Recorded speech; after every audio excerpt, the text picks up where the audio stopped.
বরের বন্ধু বান্ধব থাকবে, এটা স্বাভাবিক।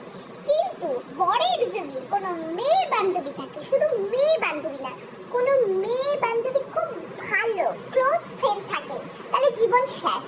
হ্যাঁ, প্রেম করার আগে বয়ফ্রেন্ডের থেকে আগে শুনে নিবে তোমার কোনো মেয়ে বান্ধবী আছে নাকি। মানে মেয়ে বান্ধবী আবার সেমন তেমন না, মানে খুব ভালো হলেই হইলো, বাদ শেষ। বরের মাথা খাওয়ার জন্য সারা জীবন বসে থাকবে। হ্যাঁ, ফোন করে বলবে, হ্যালো একটু শোন না, আমার না একটা প্রবলেম হয়েছে, একটু সাহায্য করবি, একটু হেল্প করবি, বাস। তাদের মুখ দিয়ে মধু ঝরে, মধু। হ্যাঁ, তখন আর আমার কথা বা তোমার কথা কারো ভালো লাগবে না, বরের তো ভালো লাগবেই না। আর যদি বরের বান্ধবী ফোন কইরা কয়, বউরেরা সব কথা বলতে হয় না, কেন রে বেটি ছাও, তোর বর বা তোর বয়ফ্রেন্ড যদি তোকে সব কথা না বলে তোর ভালো লাগবে? ভালো লাগবে? তার পরের সংসারে তুই এমন করে জ্বালানে উঠাস কেন? হ্যাঁ, পরের সংসারে তুই এরকম ঝামেলা করিস কেন?